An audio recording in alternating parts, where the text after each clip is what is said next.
Waduh, waduh, innalillahi wa innalillahi rojiun. Ada apa ini? Deretan negara Arab ini justru bantu Israel hancurkan Palestina. Waduh, waduh, ya. Di saat Konoha mati-matian membela Hamas, tapi aneh kok negara Arab ini, negara Islam ini kok malah pro Israel atau bantu Israel untuk hancurkan Hamas ya. Ada apa ini kawan-kawan? Oke, langsung saja kita simak informasi lengkapnya.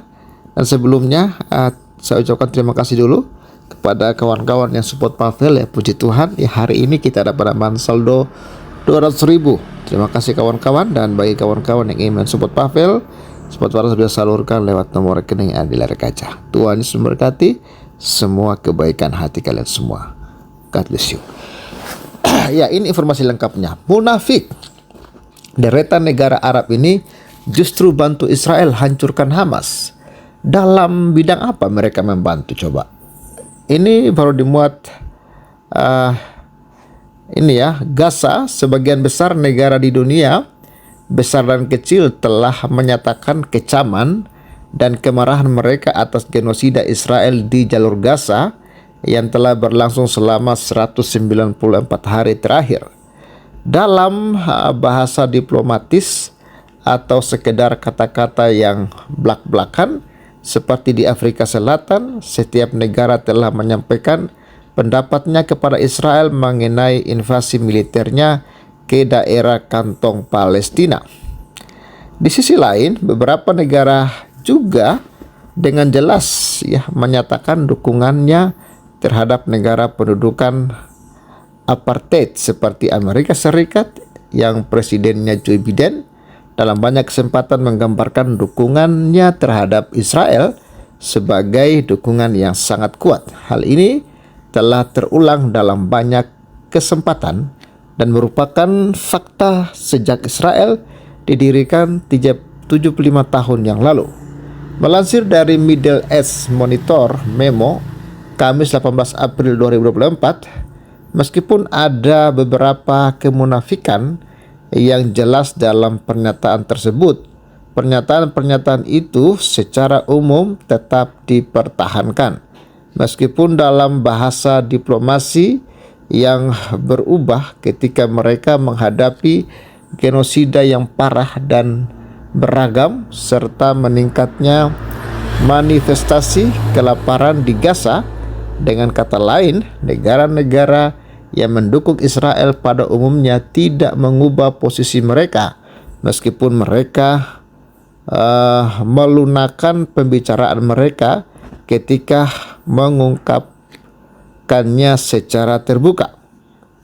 Ya, anehnya atau mungkin tidak, sebagian besar kemunafikan politik dan ketidakkonsistenan antara perkataan dan perbuatan sebenarnya datang dari pihak yang sayangnya Palestina mengharapkan semacam solidaritas di dunia Arab dan Muslim. Negara-negara mayoritas Muslim Arab termasuk Turki, Arab Saudi, Irak, Mesir, Uni Emirat Arab, Azerbaijan, dan Kazakhstan diharapkan mendukung Palestina atau setidaknya tetap netral, sebuah posisi yang akan membuat mereka dihina oleh rakyatnya sendiri. Semua negara tersebut termasuk Rusia, Gabon, dan Brasil telah dan berulang kali mengutuk Israel atas genosida tersebut atau setidaknya menyerukan gencatan senjata dan membanjiri Gaza dengan bantuan. Ini adalah posisi publik mereka yang mereka nyatakan. Namun pada kenyataannya mereka gagal menerjemahkan kebijakan tersebut menjadi tindakan yang tentunya akan berdampak pada perekonomian dan mesin perang Israel. Pada kenyataannya ini berarti mereka tidak jauh berbeda dengan sekutu yang dinyatakan Israel seperti Amerika Serikat dan negara-negara lainnya. Misalnya negara-negara Arab seperti Arab Saudi, Irak, Mesir, Qatar, dan UEA secara kolektif memiliki di Arab Petroleum, ya, Pipeline Company yang dikenal sebagai Pipa SUMED yang berkantor pusat di Alexandria, Mesir, yang hingga saat ini masih memasok minyak mentah ke Israel dan membantu negara-negara tersebut melakukan genosida di Gaza. Jadi ternyata negara-negara Arab ini masih aktif, ya, memberikan minyak mentah kepada Israel. Menurut data dari Oil Change International, sebuah kelompok advokasi dan energi bersih, ya, independen, Pipa Sumet yang membentang dari Laut Merah ke kota pelabuhan Mediterranean di Mesir, Alexandria, menyediakan pasokan minyak dalam jumlah kecil namun teratur ke negara apartheid. Pipa tersebut yang panjangnya sekitar 320 km mengumpulkan minyak dari Arab Saudi, Uni Emirat, dan negara-negara lain sebelum memompa minyak mentah ke terminal di Alexandria di pantai selatan Mediterania, dari mana minyak tersebut dimuat kembali ke tank-tank yang menuju ke Israel tidak jauh ke arah timur menurut laporan Middle East Monitor. Ide proyek tahun 1970-an adalah untuk menyediakan alternatif selain terusan Suez pada saat krisis mengancam jalur air tersebut. Tepat setelah serangan 7 Oktober terhadap Israel, kelompok Houthi Yaman mengumumkan strategis mereka untuk menargetkan semua kapal yang terhubung dengan Israel sebagai cara untuk mendukung perlawanan Palestina di Gaza. Dari 220.000 barel per hari impor minyak Israel, 60%-nya dari Kazakhstan dan Azerbaijan, dua negara mayoritas Muslim. Menurut data dari Kepler, perusahaan riset energi dan analisis data pemasok energi lainnya ke Israel termasuk Mesir, Brasil, dan Gabon di Afrika Barat. Rusia juga memasok Israel dengan minyak gas vakum yang dapat ditingkatkan menjadi solar untuk mengisi bahan bakar tank Israel saat mereka terus membom warga Gaza siang dan malam, sementara bahan bakar jet sebagian besar dari Amerika, tulis laporan Memo. Ternyata Rusia juga yang katanya dukung Palestina, ya, tapi justru memasok ini, ya, gas ke Israel, ya. Menteri Luar Negeri Iran Hossein Amirabdollahian dalam pernyataan yang disampaikan saat pertemuan darurat Organisasi Kerjasama Islam OKI di kota Saudi Jeddah pada Oktober lalu menyerukan negara-negara Muslim untuk berhenti mengekspor minyak ke Israel. Terlepas dari kenyataan bahwa OKI memiliki kantor khusus yang didedikasikan untuk memboikot Israel, tidak ada satupun negara anggota OKI yang mempertimbangkan boikot minyak. Ya, kalau mereka boikot minyak, lalu mereka makan apa gitu loh? Mau bagaimanapun mereka harus menjual minyak mereka supaya negara mereka dapat penghasilan.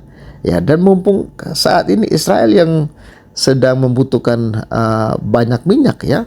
Jadi negara-negara Arab ini, ya, mereka tidak mau bodoh juga. Masa sih gara-gara Hamas lalu negara kita miskin, lalu negara kita kelaparan, ya? Mendingan, ya, nggak apa-apa, jual aja minyaknya ke Israel, ya, kira-kira begitu, kawan, ya. Ya, jadi memang jadi kata mereka bahwa negara anggota OKI yang mempertimbangkan boikot minyak sementara terhadap negara apartheid tersebut sebuah kemunafikan tingkat tertinggi yang ironisnya terus disalahkan oleh sebagian besar negara Muslim dan negara Arab dengan negara-negara Barat, khususnya Amerika. Lalu penggiling daging manusia di Israel terus berputar berkat pasokan energi dari negara-negara yang tidak pernah berhenti membombardir media dunia dengan seruan munafik mereka untuk melakukan gencatan senjata dan mengutuk pembantaian Israel. Semua negara yang disebutkan di atas telah memasok dan terus memasok kepada Israel dengan tujuan utama menjaga agar jet tempurnya tetap terbang, tank-tank membajak jalan-jalan, dan artileri menghancurkan bangunan-bangunan termasuk rumah sakit, kata Memo. Mereka mengekspor minyak mentah dan produk minyak olahan ke Israel, termasuk solar, ya terutama untuk tank, tanpa sedikit pun rasa malu sumbangnya. Namun sayangnya yang paling munafik adalah negara-negara Arab dan Muslim. Bagi negara-negara Muslim, mereka gagal mengaktifkan keputusan yang sudah diambil untuk memboikot Israel. Bagi negara-negara Arab, gagasan menggunakan pipa Sumet yang pada dasarnya dibayangkan sebagai proyek persatuan Arab untuk memasok Israel adalah hal yang paling memalukan dan paling memalukan. Sekutu-sekutu Israel sejujurnya pantas mendapat pujian karena mereka menaruh uang mereka di mulut mereka, sementara pihak lain yang mengaku pendukung Palestina hanya layak mendapatkan sedikit rasa terima kasih, bunyi laporan Memo. Contoh yang baik dari standar ganda dan keberanian politik yang munafik ini diwujudkan dalam contoh Afrika Selatan yang bukan merupakan negara Arab atau Muslim, mengambil langkah berani dan mengajukan kasus genosida terhadap Israel di pengadilan dunia. Jika nego-nego yang mengaku mendukung Palestina atau secara serius menolak genosida mempunyai kemauan politik untuk bertindak berdasarkan posisi politik mereka, maka hal ini tentu akan berdampak pada pemerintah Israel, setidaknya memaksa Israel menerima gencatan senjata dibandingkan memohon agar Perdana Menteri pembunuhan Benyamin Netanyahu mengurangi pembunuhan terhadap bayi, perempuan, dan anak-anak dengan pemboman atau kelaparan. Ya, jadi itu kawan-kawan ya, negara-negara Arab ini justru membantu Israel ya untuk hancurkan Hamas. Ya, karena sebenarnya target Israel itu bukan Palestina. Target Israel itu adalah hancurkan Hamas, teroris Hamas, kawan-kawan. Dan negara-negara Arab ini ya di mulutnya mengutuk Israel, tapi mereka juga butuh duit loh. Karena kalau mereka tahan minyaknya nggak dijual, wah rugi besar mereka, kawan-kawannya. Jadi ketika Israel menyiapkan uang, ya mereka mau mengirimkan bahan bakarnya ke Israel, dan akhirnya Israel bisa terus bertempur untuk menumpas Hamas. Ya itulah kawan-kawannya. Beda kalau dengan Konoha ya. Konoha lucu lagi. Mereka boikot makanan minuman yang terafiliasi dengan Israel. Tapi teknologi Israel seperti handphone, YouTube, ya, Facebook, Instagram, ya, dan lain-lain lah sampai kita sebut terlalu banyak. Enggak mereka boikot. Setiap kali mereka klik Facebook, uangnya masuk ke Israel. Setiap kali mereka buka YouTube atau buat akun YouTube, uangnya masuk ke Israel. Setiap mereka searching Google, uangnya masuk ke Israel. Jadi jangan bodoh dan tolol kawan-kawan ya. Boikot makanan minuman itu ya, itu tiada guna. Kalau Anda mau boikot, langsung boikot ya barang-barang elektronik ya, itu baru mantap. Ya, boikot teknologi Israel itu baru mantap. Kalau hanya berkuar-kuar boikot, aduh munafik kawan-kawannya. Lihat nih ya, negara-negara Islam Arab ini. Ya mereka satu sisi ngomongnya benci Israel, tapi satu sisi mereka butuh makan. Ya mereka, kalau mereka nggak jual-jual minyaknya, ya minyaknya nanti akan murah kawan-kawan. Makanya mereka menjualnya ke Israel, karena memang Israel yang sedang membutuhkan sangat banyak minyak. Ya, jadi ini masalah emosi dengan perut ya, sepertinya lebih menang masalah perut kawan-kawan ya. Biar Anda emosi, tapi kalau Anda lapar, ya tidak akan punya kekuatan apa-apa begitu. Oke, terima kasih kawan-kawan sudah menyaksikan. Salam waras, God bless you and bye-bye. Salam.